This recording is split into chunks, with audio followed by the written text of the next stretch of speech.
සමහර ළමයි අපේ ළඟට ඇවිත් සමහර ප්‍රශ්න කියන්න බලාගෙන ඉන්නවා. පන්ති වරුණාම ස්ටාෆ් රූම් එකේ එළියට වෙලා ප්‍රශ්න කියන්න බලාගෙන ඉන්නවා. හරිද? ගොඩක් වෙලාවට එන ප්‍රශ්න මානසිකව බිඳ වැටීම. මානසිකව බිඳ වැටීමක් වුණාම ළමයි බේත් පෙත්තක් බියලා එක කොට ගන්න බෑ. ඒ වෙලාවට බොන්න තියෙන බේත් පෙත්ත වගේ එකක් තමයි ඒ ඔළුවටම වැටෙන තව කෙනෙක්ගේ අදහස. ඒක බෙහෙතක්.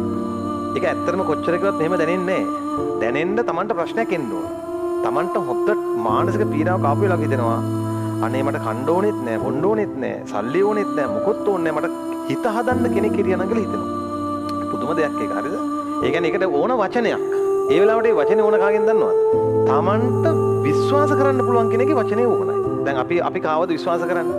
අපි විශ්වාස කරන්නේ අපිට වඩා ගමනක් ගියා කියලා හිතන. මොනවා හරි අපිට වඩා දෙයක් කරපු කෙනෙක්වනේ අපි විශ්වාස කරන්නේ. ගොඩක් වෙලාවට එහෙමනේ. මොන පැත්තකින් හරි. ඒක මේ මිල මුදල්ම ගැන මම කියනව නෙමෙයි. එක්ක ගුණධර්ම පැත්තකින් වෙන්න පුළුවන්, එක්ක හැදියාව පැත්තකින් වෙන්න පුළුවන්. නේද?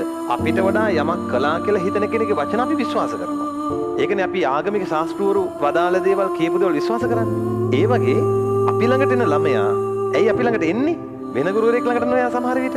ඒ ළමයාගේ හිතට තදින් කාවෙදිච්ච ගුරුවරයා වෙන්න පුළුවන්. සමහරට මගේ එන්නේ නැහැ. වෙන ගුරුවරයෙක් ළඟට යනවා නම් යන්නේ ඒ දරුවට ඒ ගුරුවරයා තමයි තදට කාවෙදිලා තියෙන්නේ. හරිද? දැන් එහෙම ළමයි ඇවිල්ලා සමහර දේවල් කියනවා. එහෙම කිව්වම ළමයි අපිට මහන්සි.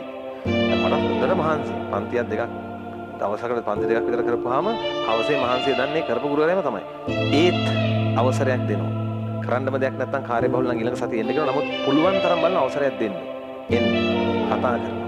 කතා කරපුවාම මේ ප්‍රශ්නේ කියපුවාම සමහර විට ඒ දරුවා ඒක අහගෙන ගිහිල්ලා සම්පූර්ණයෙන්ම තමන්ගේ ප්‍රශ්නේ ලියා ගන්නවා.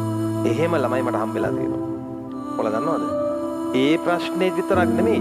ඒ ප්‍රශ්නේත් කොට දාගෙන මෙඩිසිනුත් ගියපු ළමයි මට හම්බෙලා තියෙනවා. ඒ එක වචනේ නිසා.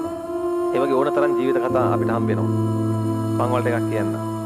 ළමයි අපි අපේ ප්‍රශ්න විසඳගන්න මොනවා හරි උත්තරයක් බලාපොරොත්තු වෙන්නේ අපි පොරක් කියලා හිතන කෙනෙක්ගෙන්.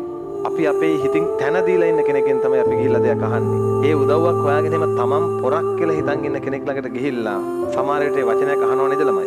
ඒ අහන වචනේ හරි ගියොත් මුල්ලුම් මනින්ම කොට යනවා. සමහරට ජීවිතේ ටර්නින් පොයින්ට් එකක් වෙනවා. හරිද?